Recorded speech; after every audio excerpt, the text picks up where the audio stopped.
जयकारा बोलो माता रानी का। जगत माई महामाई माँ भद्रकाली की जय बोलो। माता रानी के सांचे दरबार की जय बोलो।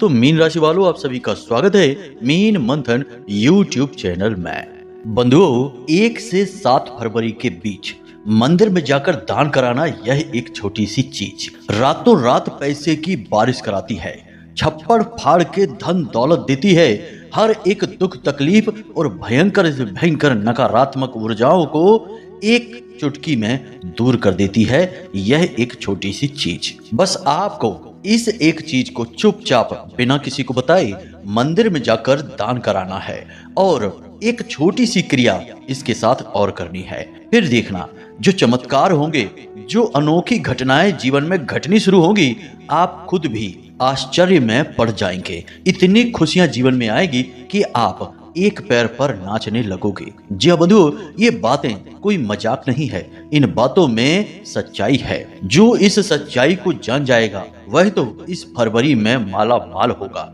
स्थायी लक्ष्मी धन लक्ष्मी का आशीर्वाद उसे प्राप्त होगा और उसके घर में खुशियों की बरसात होगी। और जो आज इस कार्यक्रम को अनदेखा कर देगा, इसे हल्के में लेगा, वह पहले भी दुखी था, आज भी दुखी रहेगा और आने वाले समय में भी दुखी ही रहेगा, क्योंकि वह समय के अनुसार खुद को बदलना ही नहीं चाहता है। जब भी कोई उसे बदलने की कोशिश करता है तो वह उसे मजाक समझ लेता है या फिर विश्वास ही नहीं करता है। बंधुओं, आपको ऐसी गलती नहीं करनी है। इस कार्यक्रम को अंत तक देखना है।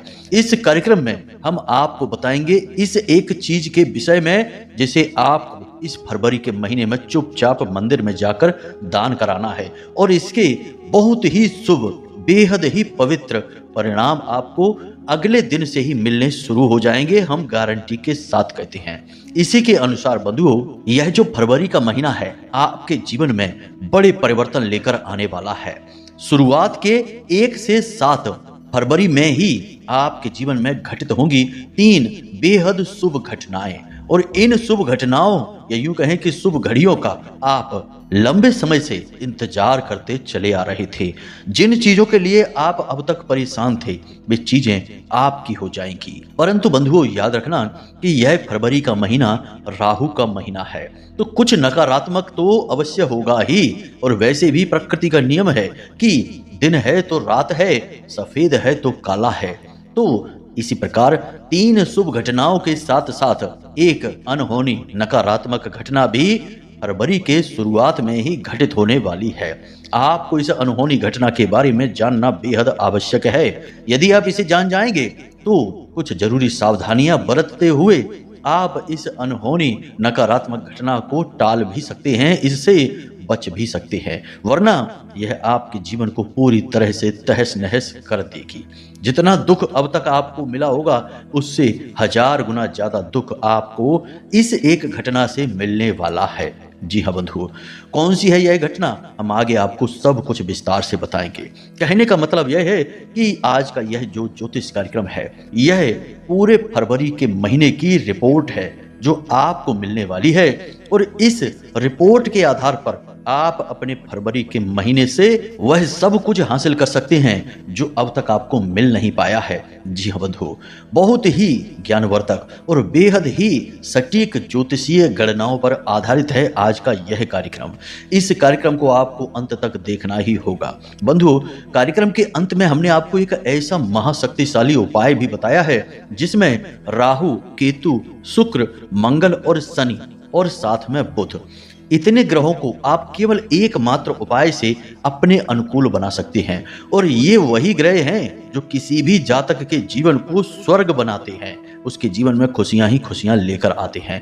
तो केवल एक उपाय करने मात्र से ही आपको इन संपूर्ण ग्रहों के शुभ परिणाम प्राप्त होने लगेंगे। और यह उपाय इतना सरल लेकिन इतना शक्तिशाली है कि लोग इसके बारे में जानते ही नहीं है, क्योंकि ये गुप्त है। लोग पैसे लेकर इन उपायों को बताते हैं, इस तरीके के उपायों को दूसरों को देते हैं, तो उनको भी फायदा होता है और जो उपाय करते हैं उन्हें तो लाभ होता ही होता है। परंतु हम आज इस महाशक्तिशाली, बहुत ही सरल और बहुत ही कारगर उपाय को आपको माता रानी की सेवा में समर्पित करने जा रहे हैं। तो उस उपाय को आपको जरूर देखना है और शुरुआत में ही फरवरी के इस उपाय को आपको कर लेना है।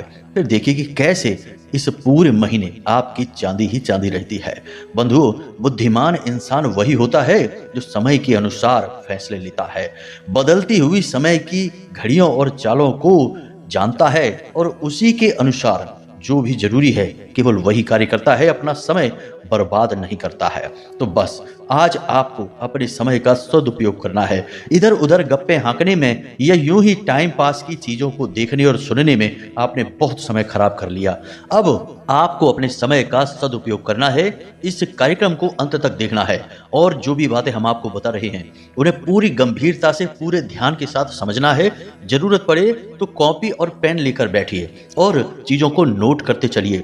हम जो भी बातें बताते हैं वे बेहद सटीक और शास्त्रीय पद्धतियों पर आधारित होती हैं। तो कहीं उनमें आपने भूल चूक कर दी और कोई जरूरी जानकारी आपके हाथों से निकल गई तो यह आपका बड़ा नुकसान होगा। आने वाला शुभ समय से आप चूक जाएंगे। तो ऐसी भूल न करें। पूरे ध्यान के साथ कार्यक्रम में बने रहें और जरूरी चीजों को नोट करते चलें। तो चलिए बंधु, उम्मीद करते हैं कि आप हमारी बातों को, भावनाओं को समझ रहे हैं। अब कार्यक्रम में आगे बढ़ेंगे और माता रानी को पहले याद करेंगे। कमेंट बॉक्स में लिखिए, जय मां भद्रकाली कृपा करो। महामाई आपके ऊपर निश्चित कृपा करेंगी, हमें पूर्ण विश्वास है। बंधु, अगर आप अब भी सोच रहे हैं कि कुंडली का विश्लेषण कराएं कि नहीं कराएं, क्यों कराएं, क्या जरूरत है कुंडली विश्लेषण कराने की, तो ध्यान से सुनिए। आप इस समय 3 तरीके की स्थितियों में फंसे हुए हैं। एक स्थिति तो यह है कि आपके ऊपर बहुत कर्जा है, व्यापार चल नहीं रहा है, घर में भी क्लेश रहता है, रिश्ते नातों में भी उथल पुथल मची हुई है। तो अब इस स्थिति में आप कैसे फंसे? कोई ना कोई ग्रह था जिसने परेशान किया। तो इससे बाहर निकलने का मार्ग क्या है? कुंडली में छुपा हुआ है, इसलिए कराइए। दूसरा कि आप कुछ जीवन में करना चाहते हैं, निर्णय ले नहीं पा रहे हैं, समझ में आ नहीं रहा है कि क्या करें क्या ना करें, तो इस स्थिति में श्रेष्ठ मार्गदर्शन कौन करेगा? आपके ग्रह, आपकी कुंडली। तीसरा कि आपकी जिंदगी में आपने सब कुछ हासिल कर लिया है, कामयाबी भी हासिल कर ली है, रिश्ते नातों में भी सुख शांति है, परंतु आपके मन में एक बेचैनी है क्योंकि अब तक शायद आपने वह हासिल नहीं कर पाया जिसके लिए आपका जन्म इस धरती पर हुआ था। यानी कि अपने सही उद्देश्य को आप अब तक हासिल नहीं कर पाए हैं। तो वह उद्देश्य क्या है, क्यों आप इस धरती में, इस संसार में आए हैं, उस उद्देश्य को जानना है। इसको जानने के लिए आपको कुंडली दिखानी है। तो आपके जीवन में जो भी परिस्थितियां हैं, इन परिस्थितियों के सही कारण और उनके निवारण को केवल आपकी कुंडली बता सकती है, इसलिए आपको कुंडली दिखानी है। तो बस अगर आप ऐसी परिस्थितियों में हैं तो नंबर हमने वीडियो में दे रखे हैं, किसी भी नंबर पर 10 बजे से 4 बजे के बीच फोन लगाइए। छोटी सी दक्षिणा देने के बाद अपनी कुंडली का श्रेष्ठतम आकलन करा लीजिए। जय माई की। इसी के साथ साथ बंधुओं, गुप्त नवरात्रि का पर्व प्रारंभ हो चुका है। हो सकता है बहुत से लोगों को इसके विषय में जानकारी हो, बहुत से लोगों को जानकारी ना ही हो। तो आप ध्यान से सुनिए, ये महामाई की कृपा पाने का सबसे अच्छा अवसर है। गुप्त नवरात्रि असल में बहुत ही सिद्ध और शक्तिशाली पर्व होता है। इसके लिए आपको क्या करना है, ध्यान से सुनिए, आपको इसका पूरा लाभ मिलेगा। आप हमारी बातों को लिख कर रख लीजिए, बस आप समझते जाइए। तो आपको आज ही, जब आप इस कार्यक्रम को सुन रहे हैं, आज ही बाजार से जाना है और एक नारियल लेकर आना है और लाल चुनरी में लाल धागे से 7 बार लपेटकर उस नारियल को अपने पूजा घर में आज ही स्थापित कर लीजिए। बेशक चाहे जितने भी दिन निकल गए हों नवरात्रि के, कोई चिंता की बात नहीं है। जितने भी दिन बचे हैं उन दिनों में महामाई की कृपा आपको प्राप्त हो जाएगी। जब आप नारियल को पूजा घर में स्थापित करें तो मन में ऐसा भाव रखें कि आप महामाई मां भद्रकाली को पूजा घर में स्थापित कर रही हैं। जी हाँ बंधुओं, इसी भाव के साथ इस नारियल को आज ही इसी वक्त बाजार से लाकर अपने पूजा घर में स्थापित कर लीजिए और प्रतिदिन महामाई मां भद्रकाली का स्वरूप मानकर इसका पूजन करिए। एक दीपक जलाइए गाय के घी का और लाल सिंदूर से इसका टीका करिए। इसे महामाई का प्रतीक मानिए। नवरात्रि समाप्त होने के बाद क्या करना है इस नारियल के साथ में, वह हम आपको आगे बताएंगे, परंतु अभी इस कार्य को जरूर कर लीजिए। इससे आपके जीवन में जितनी भी नकारात्मकता होगी वह तो दूर होगी ही, महामाई की दया, कृपा और प्रेम आपको प्राप्त हो जाएगा। बंधुओं, ऐसे शुभ अवसरों को चूकना नहीं चाहिए। कोई मूर्ख ही होगा जो इन शुभ घड़ियों को अपने हाथ से जाने देगा। तो कमेंट में हमें जरूर बताना कि आपने नारियल लाकर रखा है या आप रखने वाले हैं कि नहीं। चलिए बंधुओं, उम्मीद करते हैं कि आप समझ गए होंगे यहाँ तक। अब जो भी भाई बंधु आज हमारे इस कार्यक्रम पर पहली बार आए हैं उन्हें हम बता दें कि आप जल्दी से चैनल को सब्सक्राइब करके महामाई के परिवार के सदस्य बन जाइए। याद रखिए कि यह जो ज्योतिष कार्यक्रम है यह माई के धाम से प्रसारित हो रहा है और यह आपके लिए अवसर है कि आप महामाई के परिवार के सदस्य बने। जल्दी से चैनल को सब्सक्राइब करें और कमेंट बॉक्स में लिखें कि मैं भी माई के परिवार का हिस्सा हूं। याद रखना कि महामाई की कृपा है, उन्हीं की इच्छा है, तभी आप आज इस कार्यक्रम पर आ पाए हैं, क्योंकि हम आपको देते हैं सर्वश्रेष्ठ ज्ञान जो धर्म और ज्योतिष से ओतप्रोत होता है और महामाई की कृपा आपको प्राप्त करवाता है। तो चलिए जल्दी से चैनल को सब्सक्राइब करिए और कमेंट बॉक्स में लिखिए कि मैं भी माई के परिवार का हिस्सा हूं। चलिए बंधु, अब अपने मूल विषय को प्रारंभ करते हैं। सबसे पहले हम आपको बता दें कि आज का यह जो कार्यक्रम है यह दान के ऊपर है और हमने मंदिर में जाकर दान करने की बात कही है, तो आपको जो भी कुछ दान करना है वह मंदिर में ही दान करें। याद रखना कि दान धर्म से जुड़ा होता है और दान यदि मंदिर में या मंदिर प्रांगण में या धार्मिक स्थली पर ईश्वर के सानिध्य में किया जाता है तब ही उसका महत्व होता है। अन्य जगहों पर यदि आप कुछ दान कर देते हैं, किसी को अन्न खिला देते हैं या पैसे रुपए दान दे देते हैं, तो वह आपके पुरुषार्थ में जुड़ जाता है, आपके पुण्य कर्म में तो जुड़ जाता है, परंतु आपके प्रारब्ध को नहीं काट सकता है। आपके प्रारब्ध को यानी कि आपके पिछले जन्म के जो पाप कर्म हैं उन्हें काटने की क्षमता तो केवल और केवल धार्मिक स्थल पर किए जाने वाले दान में ही होती है। इसीलिए तो दान को धर्म से जोड़ा जाता है, दान धर्म कहा जाता है। यहां तक आपको बात समझ में आ गई? अब ध्यान से सुनिए। जो भी ग्रह आपके अनुकूल होते हैं, ज्योतिष ऐसा कहता है कि उन ग्रहों से संबंधित चीजों को हम कभी दान नहीं करते हैं, लेकिन यदि हम उन ग्रहों से जुड़ी हुई चीजों को मंदिर में जाकर दान कर दें तो वे ग्रह अति प्रसन्न हो जाते हैं। यहाँ पर समझना है आपको हमारी बात। हम कह रहे हैं कि जो शुभ ग्रह हैं उनसे जुड़ी चीजों को आपको यहाँ वहां कहीं दान नहीं करनी है, यूं ही मुफ्त में किसी को नहीं देनी है, लेकिन मंदिर में जाकर दान करने से उसका ठीक उल्टा यानी कि बहुत अधिक लाभ प्राप्त होता है। तो अब इस नियम के अनुसार इस फरवरी के महीने में आपके अनुकूल बहुत सारे ग्रह हो रहे हैं। जैसे हम बात करें शुक्र की और राहु की, राहु और शुक्र दोनों युति बनाकर बैठे हैं और आपको विशेष लाभ दे रही हैं। तो स्थिति यह बन रही है कि यदि आपने राहु और शुक्र से जुड़ी हुई चीजें किसी को भी गलती से भी यूं ही उपयोग के लिए दे दी या दान कर दी मंदिर से बाहर, तो आपके ये दोनों जो शुभ ग्रह हैं ये तुरंत प्रतिकूल हो जाएंगे और आपको नुकसान पहुंचाना शुरू कर देंगे। बहुत सारे इनके नुकसान हैं, बहुत सारी बातें हैं, उनमें हम नहीं जाएंगे वरना कार्यक्रम बहुत लंबा हो जाएगा। फिलहाल आप ये समझिए कि इन दोनों से जुड़ी चीजें आपको दान नहीं करनी है। अब क्या है वे चीजें, ध्यान से सुनिए जल्दी जल्दी से।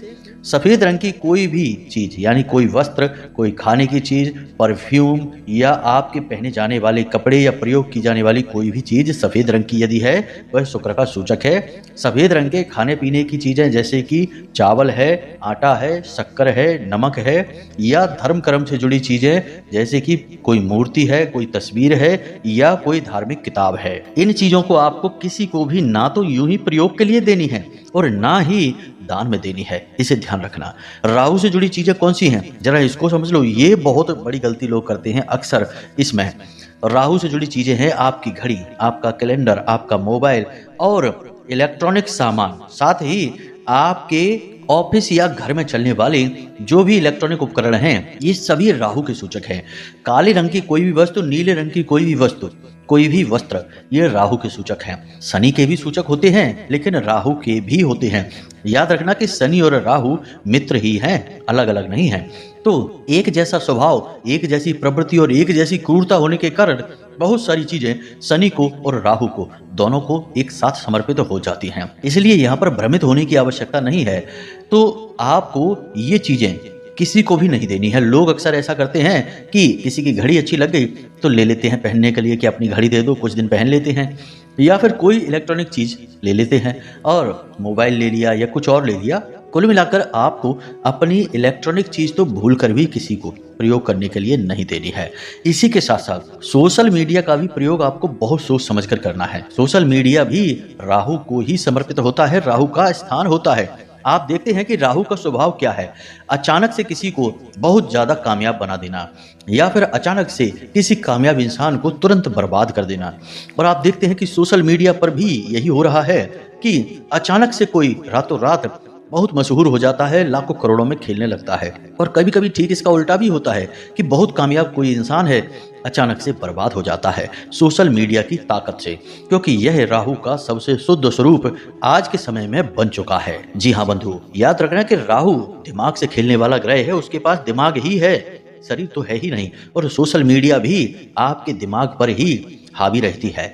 तो आपको सोशल मीडिया से इस पूरे फरवरी के महीने में दूर रहना है, यानी कि जो भी सोशल मीडिया की चीजें हैं उन पर समय बहुत ही कम बिताना है। केवल समय अपना मूड फ्रेश करने के लिए बिताना है। जरूर से ज्यादा समय आप बिताएंगे आपका राहु खराब हो जाएगा।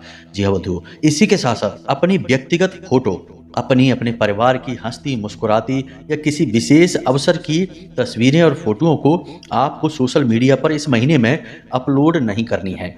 ऐसा करते ही तुरंत आपका राहु नकारात्मक होने लगेगा, एक्टिव होने लगेगा।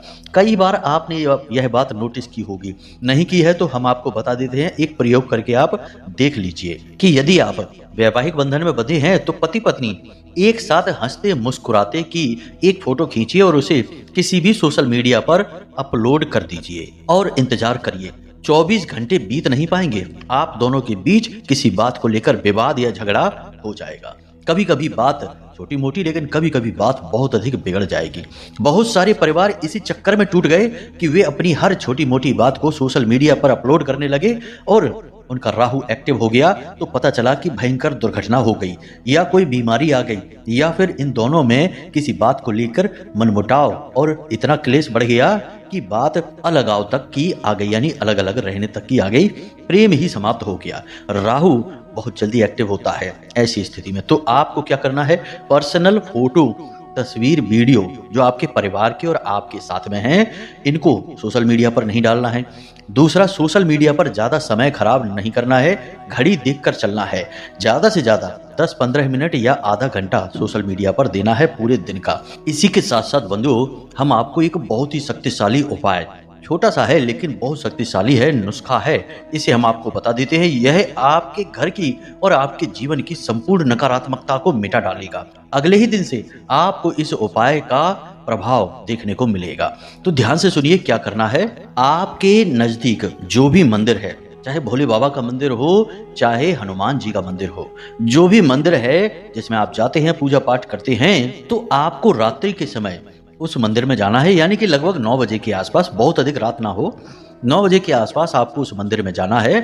और उस मंदिर के जो हवन वेदी होती है, यदि कच्ची हवन वेदी है तो अति उत्तम है कि उस हवन वेदी के अंदर से थोड़ी सी मिट्टी, ध्यान से सुनना, थोड़ी सी मिट्टी आपको निकाल लेनी है। यदि हवन वेदी कच्ची नहीं है तो कोई बात नहीं है, मंदिर के मुख्य दरवाजे की जो मिट्टी है, थोड़ी सी मिट्टी वहां से आप ले लेना। जरूरी नहीं कि बहुत ज्यादा मिट्टी हो, बिल्कुल जरा सी, एक मुट्ठी भी चलेगी, आधी मुट्ठी भी मिट्टी चलेगी। ये मिट्टी आपको ले लेनी है और इस मिट्टी को अपने घर लेकर आ जाना है। और कहीं से गाय का गोबर और मूत्र मिल जाए तो आपको इस मिट्टी में मिला देना है। गाय का गोबर और गोमूत्र इस मिट्टी में मिला लेना है और इसे अपने घर के मुख्य दरवाजे के ठीक सामने लीपन कर देना है। जी हाँ बंधुओं, इसका लेप बनाकर लगा देना है मुख्य दरवाजे के सामने, बहुत दूर नहीं, ठीक अपनी देहरी के बगल से। और यह कार्य आप शुक्रवार के दिन करेंगे। तो आपको क्या करना है, पूरी विधि इसकी समझ लीजिए। बहुत ही शक्तिशाली उपाय है, इसके चमत्कार बहुत हमने देखे हैं, रातों रात जीवन बदलते देखा है। बहुत सारे ग्रहों की और दैवी शक्तियों की ऊर्जाएं आकर्षित होंगी आपकी ओर। तो मानकर चलिए कि आप गुरुवार की रात्रि को मंदिर से मिट्टी लाए हैं, गाय का गोबर और गोमूत्र आपने इकट्ठा करके सारा का सारा सामान बनाकर तैयार करके रख लिया है।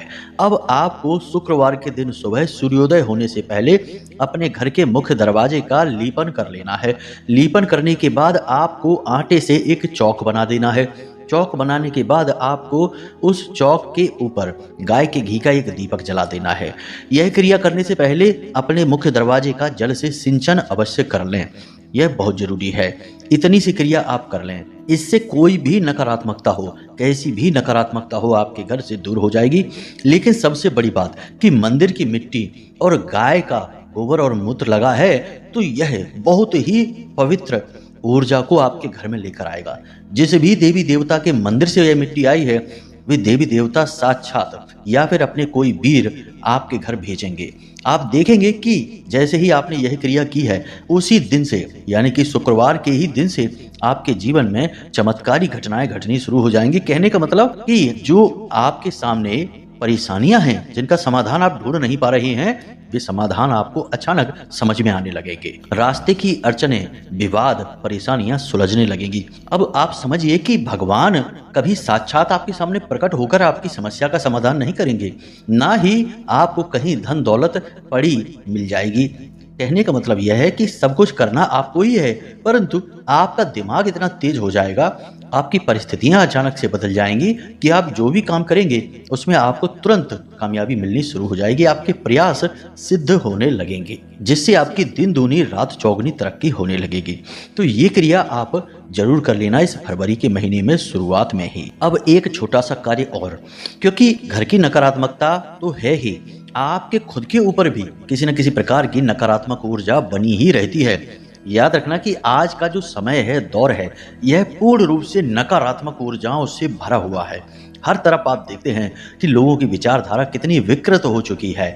मानसिक रोगी जैसे व्यवहार करते हैं लोग, केवल अपना मतलब सीधा करते हैं और बाद में लोग छोड़ देते हैं। हर रिश्ते नाते के साथ यही व्यवहार हो रहा है। कोई किसी को कुछ समझ ही नहीं रहा है, केवल अपनी जरूरतों के लिए लोग जी रहे हैं। इंसानियत और धर्म जैसी बातें तो लोग अब मजाक में लेते हैं। तो कहने का मतलब यह है कि जहां इतनी नकारात्मकता है, तो वहां आप अपने आप को कैसे इस नकारात्मक ऊर्जा से बचाएंगे। इसका एक बड़ा ही सरल और बहुत ही शक्तिशाली समाधान है। जैसे कि कोई रोग हमारे शरीर में जब प्रवेश करता है, तो हमारी रोग प्रतिरोधक क्षमता, इम्यूनिटी हमारी होती है, वह रोगों से लड़ती है और उन रोगों को भगा देती है। कभी कभी हमारी जब रोग प्रतिरोधक क्षमता कमजोर पड़ जाती है, तो हम बीमार हो जाते हैं, फिर हमें दवाइयों की जरूरत पड़ती है।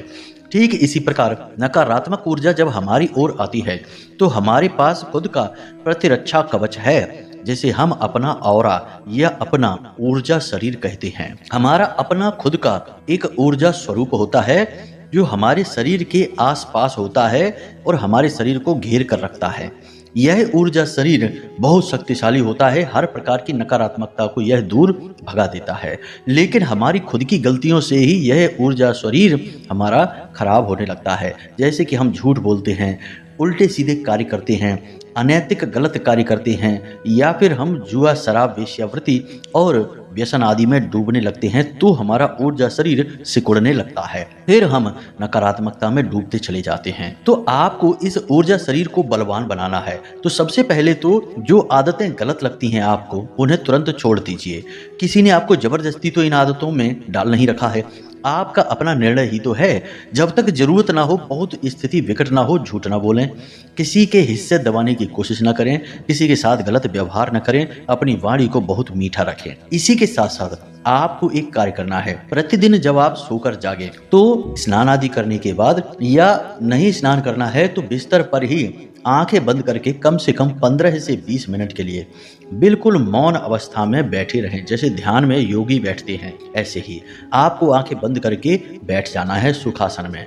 और जब आप ध्यान की मुद्रा में बैठें, तो उस समय अपना दिमाग बिल्कुल भी न चलाएं। मतलब कि ऐसा नहीं है कि आंखें बंद करके बैठ गए, अब दिमाग पहुंच गया दुकान पर या फिर ऑफिस में पहुंच गया कि आज ये मीटिंग है, ये काम करना है, ये सामान नहीं बिका है, यहाँ से पैसे लेने हैं, इससे ये बात करनी है, ये सब खिचड़ी दिमाग में पक रही है। तब तो कोई फायदा नहीं है, फिर तो आप ये काम ना करिए। बेहतर यह है कि आप हर एक विचार को छोड़ते जाइए, मन में सोचते जाइए। विचार तो आएंगे, लेकिन आप यह कहकर छोड़ दीजिए कि बाद में देखेंगे, जो भी होगा बाद में देखेंगे, अभी चुपचाप बैठते हैं। तो 2-4 दिन आपको थोड़ी मेहनत लगेगी, लेकिन 2-4 दिन के बाद आपके मन में विचार आने अपने आप कम हो जाएंगे और एक समय आ जाएगा जब विचार आएंगे ही नहीं। आप जैसे ही आंख बंद करके बैठेंगे, आप तुरंत गहरे ध्यान में जाने लगेंगे। फिर आपका ध्यान का समय भी बढ़ने लगेगा, 15-20 मिनट से आधा घंटा तक हो जाएगा, 1 घंटे तक हो जाएगा। जैसे ही आप आधे घंटे के ध्यान तक पहुंचेंगे, 5-6-7 दिन के अभ्यास से ही आप एक नई ऊर्जा का संचार अपने अंदर महसूस करेंगे। बहुत ही गजब की शक्ति आपके अंदर प्रवाहित होने लगेगी और आपकी बात कोई काट नहीं पाएगा। आपकी आंखों में, आपके चेहरे पर इतना तेज आ जाएगा, क्योंकि आपने अपने ऊर्जा शरीर को बल दे दिया। और यही ऊर्जा शरीर आपके अंदर सकारात्मक ऊर्जा के प्रवाह को, या यूं कहें कि करंट को दौड़ा देगा और आप बहुत ही ज्यादा आत्मविश्वास से भर जाएंगे और फिर कोई भी नकारात्मक ऊर्जा आपका बाल भी बांका नहीं कर पाएगी। यह बहुत ही सरल लेकिन बहुत ही ताकतवर प्रयोग है। बाकी इधर उधर की उल्टी सीधी चीजें तो 50 तरीके की होती हैं, लेकिन वे कभी काम करती हैं कभी नहीं करती हैं। सबसे बेहतर तरीका यह है कि आप जो आपका अपना रक्षा कवच है उसी का प्रयोग करिए ना, बाद में इधर उधर की चीजों के बारे में सोचना जब उससे काम ना बने तब। यह तो बाहर की दवाई खाने जैसा है। उम्मीद करते हैं कि यहाँ तक आपको सारी बातें समझ में आई हैं। अब बात करते हैं मंदिर में जाकर दान करने वाली बात को। तो ध्यान से समझिए, आपको 4 नारियल लेने हैं और इन्हें आपको नीले धागे से लपेट लेना है। हर एक धागे की लंबाई आपकी लंबाई के बराबर होनी चाहिए और इन नारियल को आपको इस धागे से लपेटना है, यानी कि 4 नारियल को 4 धागों से लपेटेंगे। अब इसे एक थैली में रख लेना है। थैली भी नीले रंग की मिल जाए तो अति उत्तम होगा। इसके बाद आपको इस नारियल को यानी इस थैली को मंदिर में जाकर बस दान कर देना है। यूं ही पुजारी जी को दे देना है। उनको जो करना है वो उस नारियल के साथ उन नारियल के साथ करेंगे। जब आप मंदिर में इन नारियल से भरी हुई थैली को दान कर रहे हो दे रहे हो तो मन में इस मंत्र का जाप करते रहें, ओम राम राहवे नमः, ओम राम राहवे नमः। यह राहु का मंत्र है। इस मंत्र का उच्चारण करते रहें। हनुमान जी का मंदिर होगा तो अति उत्तम है। इसे दान करने के लिए किसी भी दिन विशेष की आवश्यकता नहीं है, परंतु यह रात्रि के समय आपको करना है, यानी 9 बजे 8 बजे के आसपास जब सूर्य डूब चुका होता है तब यह क्रिया आपको करनी है। इस कार्य को आप करके देखिए, आपका राहु अत्यंत अनुकूल हो जाएगा, दैवी शक्तियां आपके घर आ जाएंगी और यह फरवरी का महीना आपके जीवन में चमत्कारी फल लेकर आने वाला है। बंधुओं, जो भी क्रियाएं हमने आपको बताई हैं वे हमने कई बार लोगों पर आजमाई हैं और इनके बहुत ही पॉजिटिव रिजल्ट आए हैं, तब हम आपको बता रहे हैं। बाकी आप इस उपाय को, इन क्रियाओं को एक बार करके देखिए और आपको खुद ही समझ में आ जाएगा कि ये कितने शक्तिशाली उपाय हैं और इनके क्या लाभ होते हैं। तो उम्मीद करते हैं बंधुओं कि आप इन क्रियाओं को समझ चुके हैं। इनके आधार पर आप अपने जीवन में बदलाव अवश्य लेकर आ पाएंगे। इसी के साथ साथ यदि कोई प्रश्न आपके मन में उठे या कुंडली विश्लेषण कराना हो तो वीडियो में हमने नंबर दे रखा है, इन नंबरों पर फोन करिए और सारी जानकारी प्राप्त कर लीजिए। तो चलिए बंधुओं, आज के इस कार्यक्रम को यही समाप्त करते हैं। हमेशा हंसते रहिए, मुस्कुराते रहिए, सकारात्मक रहिए और महामाई पर अपनी आस्था और विश्वास बनाकर रखिए, क्योंकि आपका उद्धार तो वहीं से होना है। प्रेम से बोलिए जय माई की जय, मां भद्रकाली। महामाई आपका कल्याण करेंगी। धन्यवाद।